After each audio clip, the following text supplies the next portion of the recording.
రేయ్ ఏంట్రా ఏమైంది? నానా నువ్వు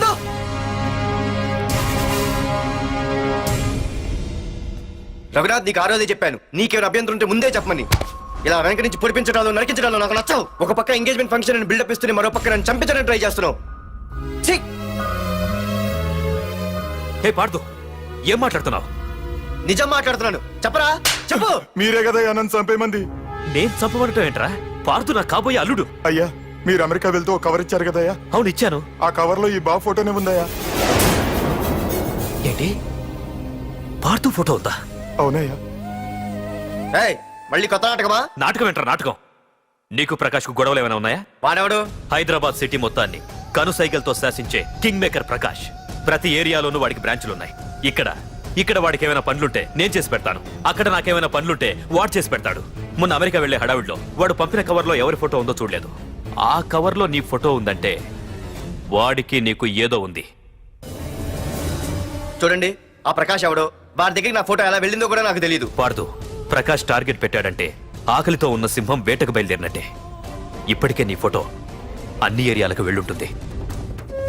చూడు పార్దు, ఒక తండ్రి ఎలా ఆలోచిస్తాడో నువ్వు ఆలోచించి ఆ రోజు నా కూతుర్ని ప్రేమించడానికి నా దగ్గర పర్మిషన్ అడిగావు. అలాగే ఈ రోజు ఆలోచించు. చూస్తూ చూస్తూ రేపో మాపో చావబోయేవాడికి నా కూతుర్నిచ్చి దాని జీవితం నాశనం చేయలేను. నా కూతుర్ని మర్చిపో. మీరు మర్చిపోమంటే మర్చిపోవడానికి, వాడెవడో వచ్చి చంపేస్తానంటే చచ్చిపోవడానికి నేనేం చేతగాని వాడిని కాదు. పార్థసారథి.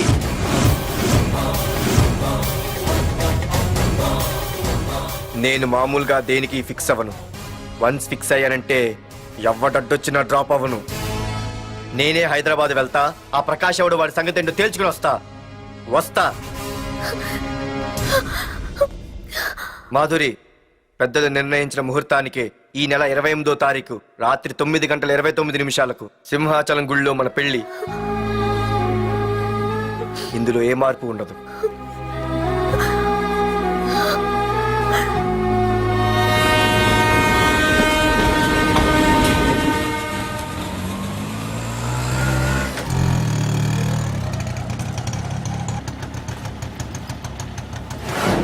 రే, కండ్లు ఎక్కువ పెంచితే పక్షవాత వస్తుందట్రా. ఏరా మావా, ఏంటి మళ్ళీ సస్పెండ్ అయ్యావా? సస్పెండ్ అయితేనే కదా హైదరాబాద్ వచ్చేది.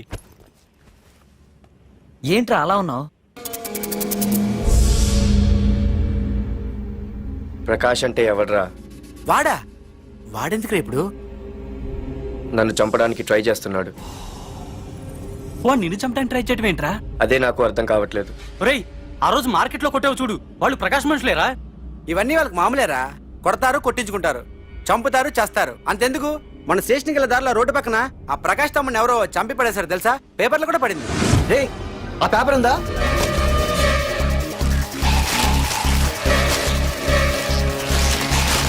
రే, విడారా?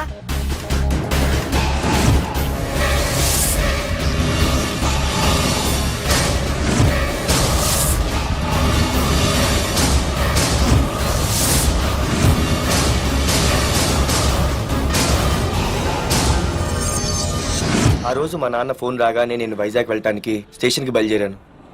ఏ ఆటో ఆటో ఆటో!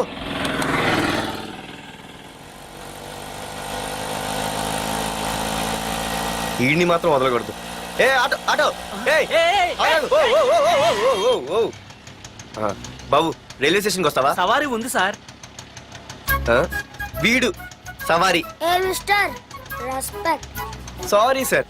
సార్, మీరు ఎక్కడ దాకా వెళ్తున్నారు సార్? ఈస్ట్ మారేడుపల్లి. సార్, కొంచెం స్టేషన్ దాకా లిఫ్ట్ ఇస్తారా? నా ట్రైనింగ్ టైం అవుతుంది. సరే సరే, ఎక్కు. Thank you sir. సార్, మీ పేరేంటి సార్? రైల్వే స్టేషన్కి వెళ్ళడానికి పేరు అవసరం లేదనుకుంటా. ఏదో కొంచెం టైం పాస్ కావాలి కదా. నీ పేరేంటి? నా పేరు పార్థు. రామ్, జానకి రామ్. సార్, మీరు ఏం చదువుతున్నారు సార్? Second class. పెద్ద తర్వాత ఏమనుకుంటున్నారు? ఏపీజే అబ్దుల్ కలాం. అబ్బో, ఎవరైనా డాక్టర్ ఇంజనీర్ అవ్వాలనుకుంటారు. మీరేం సార్ ఏకంగా రాష్ట్రపతి పోస్ట్ కి ఎసరు పెట్టారు? అంతకన్నా పెద్ద పోస్ట్ ఉందా?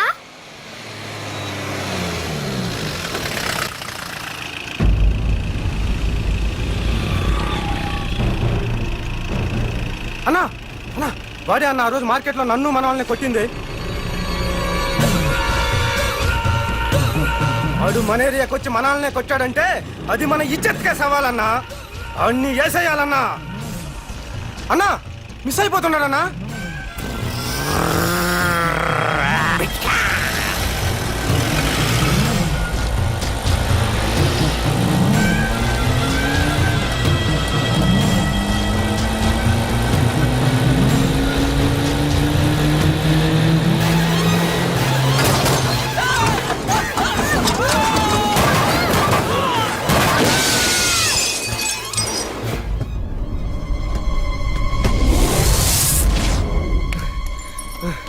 చిన్న రే చిన్న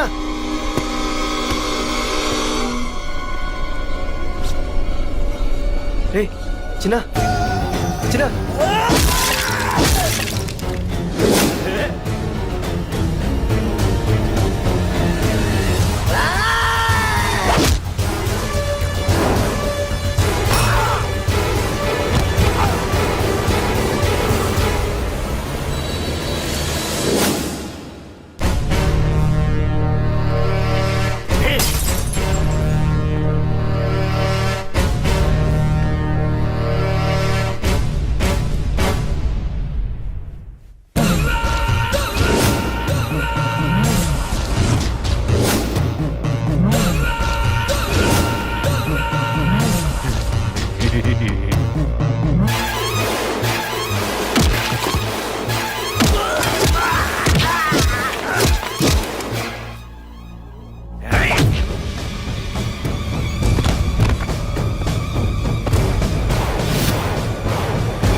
ఆ తర్వాత బాబుని హాస్పిటల్లో అడ్మిట్ చేసి నేను వైజాగ్ వెళ్ళిపోయాను.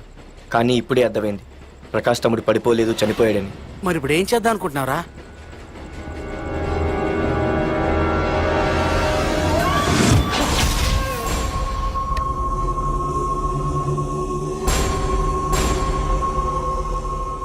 బాగున్నాడు కదరా కుర్రాడు. అవనా చాలా స్మార్ట్గా ఉన్నాడు.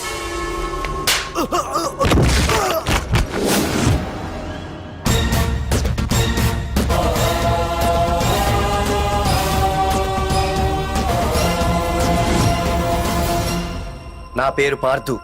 నువ్వు వెతుకుతున్నది, చంపించాలని ట్రై చేస్తున్నది నన్నే. నేను ఈ తమ్ముని కావాలని చంపలేదు, అది అనుకోకుండా జరిగింది. అతను చనిపోయిన విషయం కూడా నాకు ఇప్పుడే తెలిసింది. నన్ను చంపడం వల్ల అతను తిరిగి రాడు కదా, అందుకు నీ మనుషులు నా వెంట పట్టడం, నన్ను చంపాలని ట్రై చేయటం, నేను వాళ్ళని తిరిగి కొట్టడం, ఇవన్నీ నాకు నచ్చవు. నీ తమ్ముడు చనిపోయినందుకు నువ్వెంత బాధపడుతున్నావో, పొరపాటున నా చేతిలో ఒకరు చనిపోయినందుకు నేను అంతే బాధపడుతున్నాను. అందుకే ఈ విషయం ఇక్కడితో వదిలేస్తే ఇద్దరికీ మంచిది. అర్థం చేసుకో. అర్థం చేసుకున్నాను. నిన్ను తప్పుగా అర్థం చేసుకున్నాను, చాలా తప్పుగా. నా తమ్ముణ్ణి చంపినవాడు నాకు భయపడి ప్రాణభయంతో ఎక్కడో దాక్కునుంటాడనుకున్నాను. కానీ చంపింది నేనే అని చెప్పే దమ్మునవాడనుకోలేదు. చూస్తా, నీ దమ్మేంటో ఇప్పుడు చూస్తా. ఒరేయ్ తమ్ముడు, చూసావా, మొదటిసారి వీడు నిన్ను చంపినవాడు నా ముందుకొచ్చాడు. ఈ రోజే వీడిని ముక్కలు ముక్కలుగా నరికి నీ రుణం తీర్చుకుంటా. రేయ్, వేసేయండి రా వాడిని.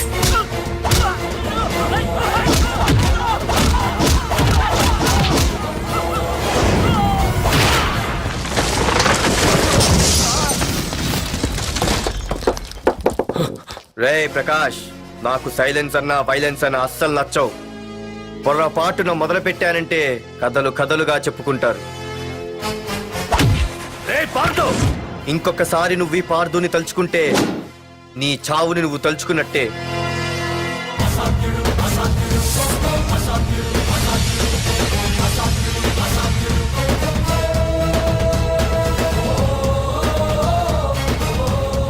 మా బామ్మ పిడుగు శబ్దం వినాలి కానీ చూడకూడదనేది.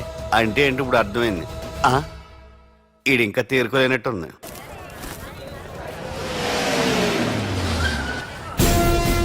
ఎక్కడి నుంచి వస్తున్నావు?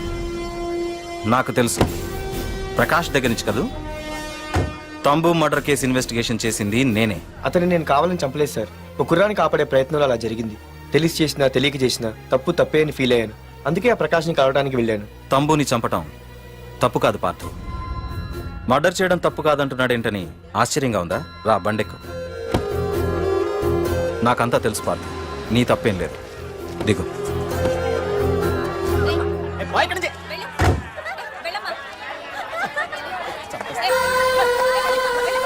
ఆమె ఎవరో తెలుసా? నాకంటే ముందు నా పోస్టులో ఉన్న పోలీస్ ఆఫీసర్ భార్య. తన కళ్ళ ముందే తన భర్తని ఆ తంబుగాడు అతి దారుణంగా నరికి చంపేశాడు. అది చూసి ఆవిడ పిచ్చిదైపోయింది.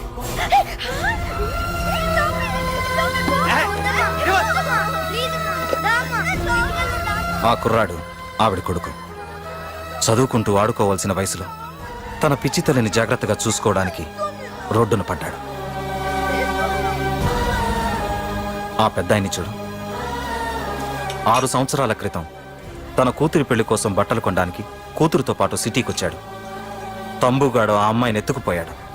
ఆ రోజు నుంచి ఈ రోజు వరకు తన కూతురు ఉందో లేదో తెలియకపోయినా ఎప్పటికైనా తిరిగి ఇవ్వకపోతారా అన్న చిన్న ఆశతో ఈ సిటీలో ఉండిపోయాడు. వీళ్లే కాదు పార్థు, ఒక్కసారి అటు చూడు. పశువులు కూడా ఉండలేని ఈ మురికి నీళ్ల పక్కన వీళ్ళెందుకుంటున్నారో తెలుసా? ఆ ప్రకాష్ గాడు తన తమ్ముడి పేరు మీద మల్టీప్లెక్స్ కట్టడానికి వీళ్ళుండే ఇళ్లని ఖాళీ చేయించి తన సొంతం చేసుకున్నాడు. వాణ్ణి ఎదిరించలేక వేరే దారి లేక వీళ్ళంతా ఈ దుర్భరమైన జీవితాన్ని గడుపుతున్నారు. ఇప్పుడు చెప్పు పార్థ, తంబుని చంపడం తప్పని ఇంకా నువ్వు ఫీల్ అవుతున్నావా? నువ్వు అడగచ్చు, ఇన్ని జరుగుతుంటే మీరేం చేస్తున్నారని. మా అధికారమే మాకు అడ్డమైంది. ప్రకాష్ గారిని టచ్ చేస్తే చాలు మినిస్టర్స్ నుంచి ఫోన్ కాల్స్, ఒక్కడుగు ముందుకేస్తే చాలు వెనక్కి రమ్మని హైకమాండ్ నుంచి ఆర్డర్స్. నా దృష్టిలో ప్రకాష్ని అరెస్ట్ చేయకపోవడం ఎంత తప్పో నిన్ను అరెస్ట్ చేయడం కూడా అంతే తప్పు. ఇదిగో నీ పర్స్, తంబు డెడ్ బాడీ దగ్గర దొరికింది. పార్థు, నిశ్చింతగా ఊరెళ్ళి నువ్వు ప్రేమించిన అమ్మాయిని పెళ్లి చేసుకుని హ్యాపీగా ఉండు. చూడు, నిన్ను నువ్వు రక్షించుకోవడానికి ఆ ప్రకాష్ని గాని వాడి మనుషుల్ని కానీ ఏమైనా చేయి. నీ వెనక నేనున్నాను. Wish you all the best.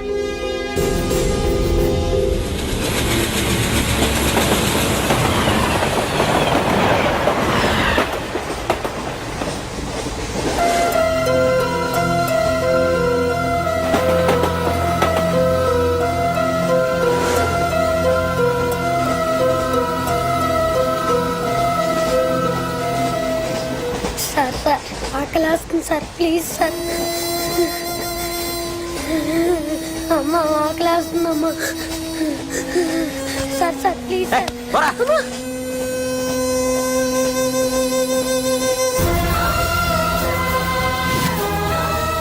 APJ Abdul Kalam.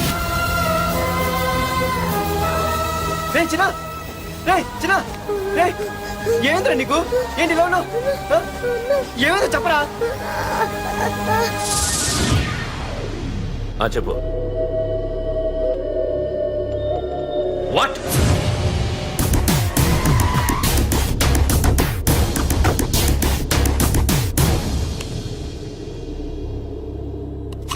అన్నా, తమ్ముడిని చంపింది వరదరాజులు కాదన్నా, ఓ కాలేజీ కుర్రాడు.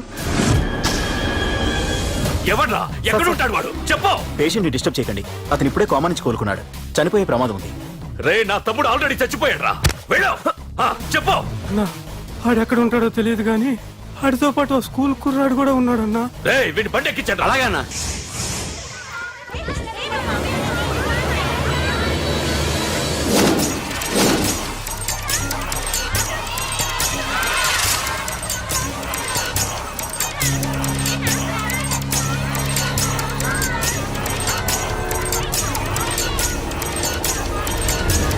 అన్నా, ఆ కుర్రాడన్నా. రే బాబీ ఆగరా. మర్యాదగా చెప్పు. నిజంగా అతను ఎవరో మాకు తెలియదు సార్. తెలియకుండానే వాడితో మీ కొడుకుని స్టేషన్కి పంపించారా? చెప్పు. తెలియదంటే ఏం చేయదు. చెప్పు చెప్పు చెప్పు చెప్పు చెప్పు చెప్పు చెప్పు. తెలియకుండానే వాడితో స్టేషన్కి పంపించావా? అడిగాడంట, తెలియకిచ్చాడంటే. చెప్పు.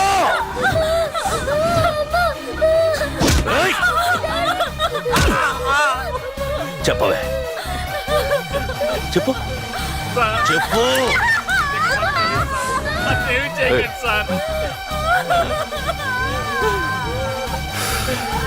ఇప్పుడు చెప్తా, చెప్పు. చెప్పు చెప్పు. తెలీదా? చెప్పు చెప్పు. ఏయ్, చెప్పు. ఏయ్, ఏయ్, చెప్పు. ఇప్పటికైనా చెప్పవే, వాడు నా చేతిలో చావాలి. చెప్పు.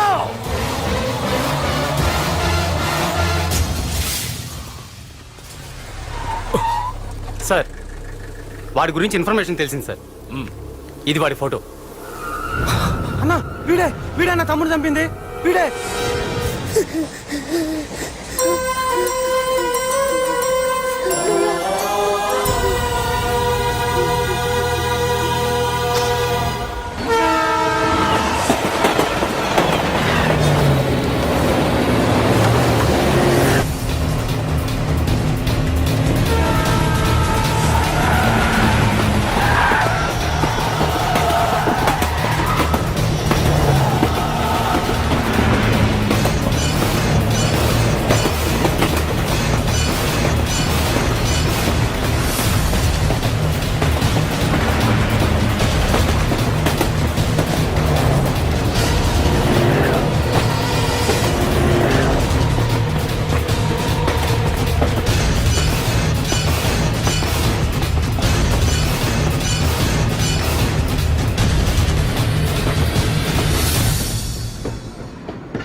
అయ్యో మన భోగిలు విడిపోయాయి.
నిన్ను తలుచుకుంటే చావును తలుచుకున్నట్ట. అంత మగాడివా? ఇప్పుడు తలుచుకోరా, ఎవరిని తలుచుకుంటావు?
గురించైనా ఒకసారి ఆలోచించు ప్రకాష్. ఇప్పుడు నా ఆలోచన, ఆవేశం అంతా పార్థుగాడి చావు గురించే. ఆల్రెడీ నా మనుషులు వెళ్ళారు. 5 నిమిషాల్లో వాడిని కాదు, వాడి శవాన్ని తీసుకొస్తాను.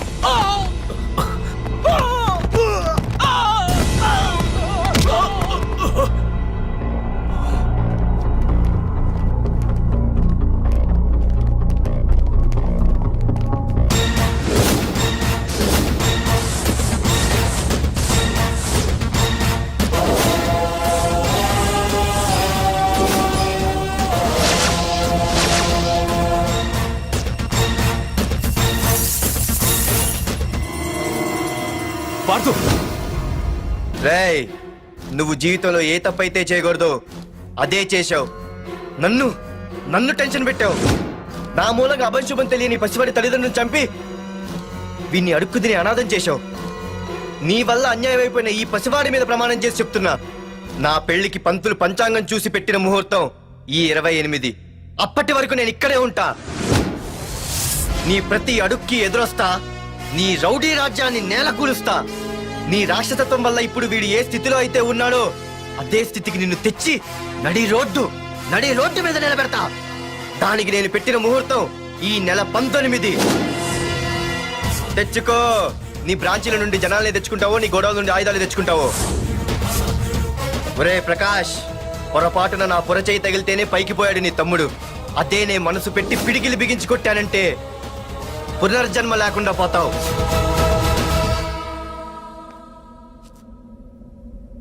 మళ్ళీ చెబుతున్నా, నేను ఒంటరి. నీ మనుషులు 100లైనా 1000లైనా ఏరి పారేస్తా.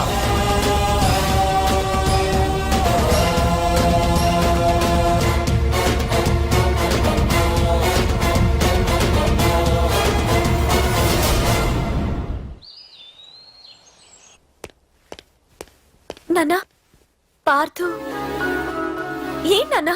నేను ఇంత టెన్షన్ పడుతుంటే నువ్వేం మాట్లాడవేంటి? పార్థు తనని నమ్ముకున్న వాళ్ళని టెన్షన్ పెట్టడు, తనతో పెట్టుకున్న వాళ్ళకి టెన్షన్ పెడతాడు. అవునమ్మా, ఒక్క ప్రకాష్ కాదు, 100 మంది ప్రకాష్లు అడ్డొచ్చినా వాళ్ళంతు చూసి పెట్టిన ముహూర్తానికొచ్చి నీ మెళ్ళో తాళి కడతాడు.